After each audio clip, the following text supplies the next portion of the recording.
Existen varios tipos de energías renovables, sin embargo, para esta situación problema solo nos enfocaremos en energía fotovoltaica. Esta tiene grandes beneficios, tales como que no tiene impacto ecológico, se aprovecha la radiación solar que llega a la Tierra, es una fuente de energía inagotable, es resistente al medio ambiente extremo y requiere poco mantenimiento. La energía fotovoltaica funciona con el efecto fotoeléctrico, el cual describe que existen varios materiales, como el silicio, que son capaces de producir una corriente eléctrica cuando son expuestos a la luz ultravioleta, por lo que las celdas capturan a los fotones generados por el sol y los convierten en electrones, que son almacenados en baterías o son enviados directamente al consumidor como corriente directa. Para poder incrementar la cantidad de corriente y voltaje que se brinda de un panel solar, es necesario hacer uso de los módulos y arreglos. Un módulo son varias celdas conectadas en serie y sirven para generar un voltaje mayor.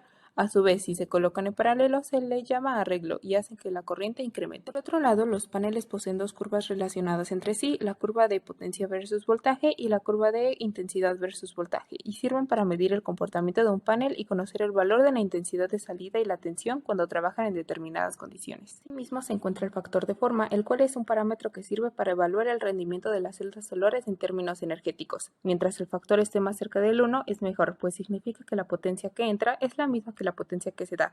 Sin embargo, la cantidad de radiación solar que puede haber en un día afecta a todo el sistema, por lo que se debe tomar en cuenta que en días nublados sí se generará energía, pero el rendimiento será más bajo respecto a un día soleado, y es por eso que los paneles se instalan un poco altos para que tengan un contacto más directo con el sol, evitando alguna posible reducción de radiación solar en las superficies con sombra. Además, el óptimo funcionamiento de los paneles depende de su orientación e inclinación. Para mejorar su rendimiento deben tener una posición perpendicular a la irradiación. En el caso de México, es conveniente colocar las placas solares hacia el sur. De la misma manera, en invierno es más recomendable que los paneles se encuentren más perpendiculares, pero en verano es mejor que estén horizontales para aprovechar la radiación solar todo el tiempo, por lo que se debe buscar un ángulo de inclinación medio para maximizar la generación de energía durante todo el año. Y en nuestro país, este ángulo de inclinación va entre los 30 y 40 grados. En 2019, la energía solar alcanzó una capacidad de 586 gigawatts, representando así el 2.7% de la electricidad que fue creada en el mundo. Estas cantidades fueron alcanzadas por la suma de las producciones de energía solar de cada país, en especial de China, Estados Unidos y Japón. En México, la capacidad instalada de los sistemas fotovoltaicos llegó a los 7.04 megawatts en 2021, lo cual representó un incremento del 25.4% en comparación con el 2020. Con esta capacidad de producción, la Secretaría de Energía reportó que México produjo 11.360 gigawatts hora de energía fotovoltaica, lo que representó el 4.29% de la generación eléctrica total del país. México cuenta con un gran potencial para poder generar energía fotovoltaica debido a las condiciones geográficas que tiene el país, por lo que es posible construir más paneles solares a lo largo de la República, ya que durante todo el año se cuenta con una radiación solar muy alta y casi no hay días nublados. De hecho, es uno de los 5 países más favorecidos en todo el mundo por la radiación solar.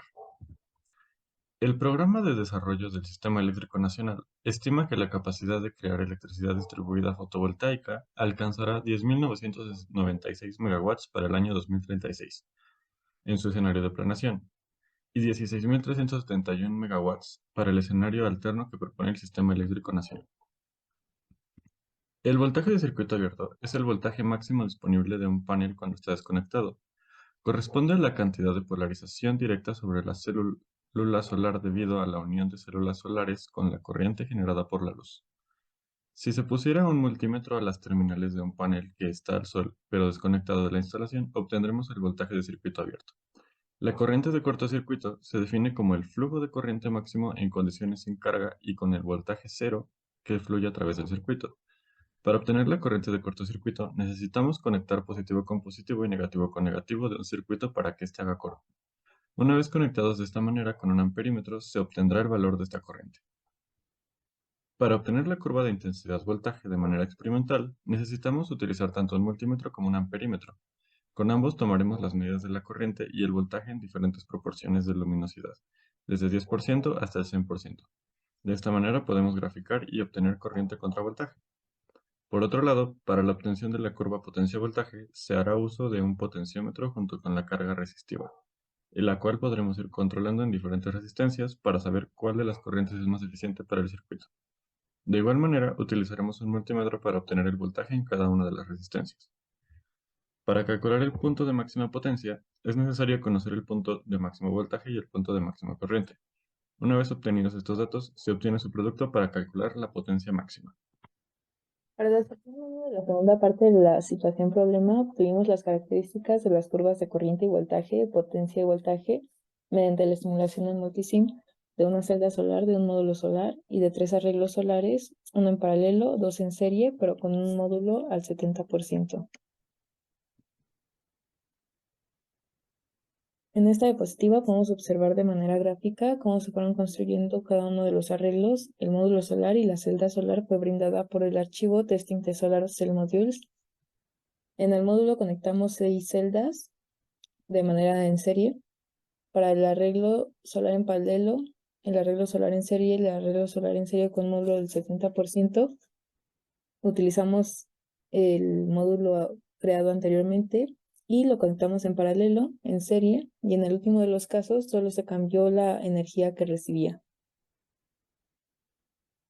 En la primera de las simulaciones podemos observar que la corriente de cortocircuito fue de 100 mA. Cabe mencionar que cada una de las células tenía 100 mA de corriente de cortocircuito y 0.57 volts de voltaje. Una vez dicho eso, podemos observar que en el módulo, es decir, donde conectamos 6 celdas, tenemos una corriente igual a una corriente de cortocircuito que se mantuvo igual a la corriente de cada una de las celdas y un voltaje que fue la suma aproximada de cada uno de los voltajes de cada una de las celdas, es decir, 3.57 volts. La potencia podemos ver que fue la multiplicación de aproximadamente 3.10 volts con un poquito menos de 100 mA que nos dio 295.31 miliwatts.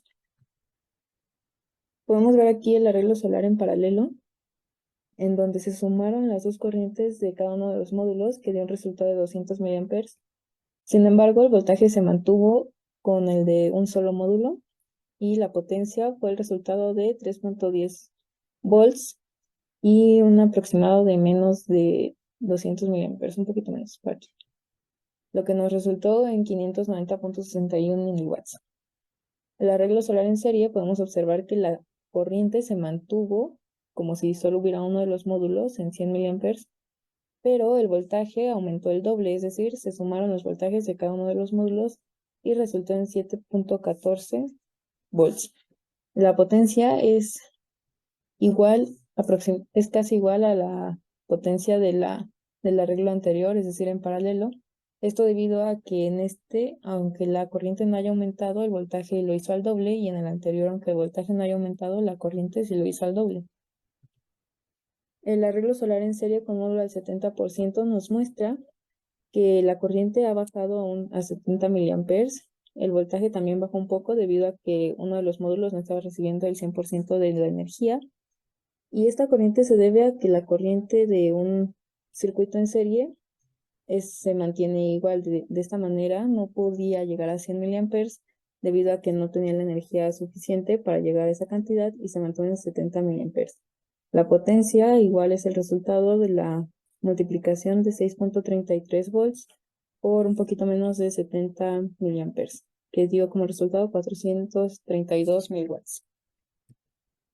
Podemos ver en estos resultados una gráfica con las 3 primeras simulaciones, en donde tenemos en amarillo a un solo módulo, en azul tenemos el arreglo en paralelo y en naranja tenemos el arreglo en serie. Podemos ver claramente que un solo módulo tiene 100 mA y un voltaje de 3.5, y dos módulos en paralelo doblan la corriente, pero mantienen el voltaje en donde estaba, y dos módulos en serie mantienen la corriente, pero doblan el voltaje. Esto nos quiere decir que si buscas instalar celdas solares, deberías de pensar en si buscas una mayor corriente o un mayor voltaje. Si buscas una mayor corriente, sería mejor que los instalaras en paralelo, y si buscas un mayor voltaje, convendría más instalarlos en serie. En esta gráfica podemos ver los resultados de las últimas dos simulaciones, en donde están ambos módulos al 100% de luz solar y uno de los módulos al 70% de luz solar. Podemos ver cómo baja un poco el voltaje y también podemos ver que la corriente total disminuye al 70%.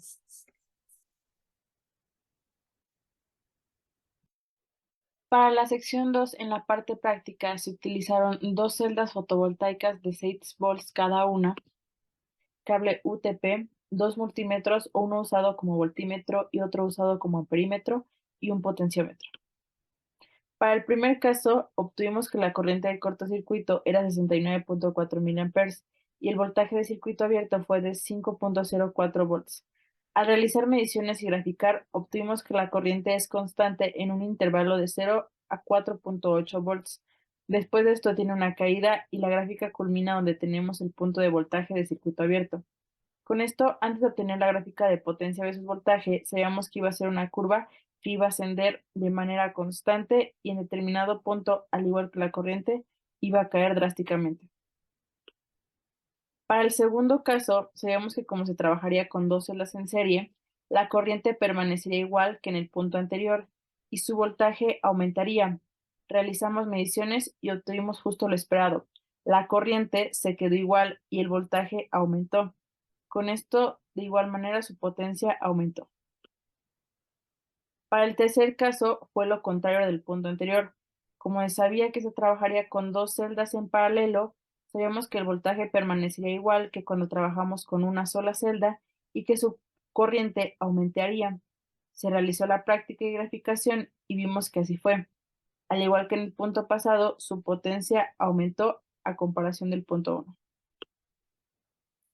Para el último caso, trabajamos de nuevo con dos celdas en serie y sabíamos que obtendríamos los mismos resultados que cuando se trabajó normal con dos celdas en serie.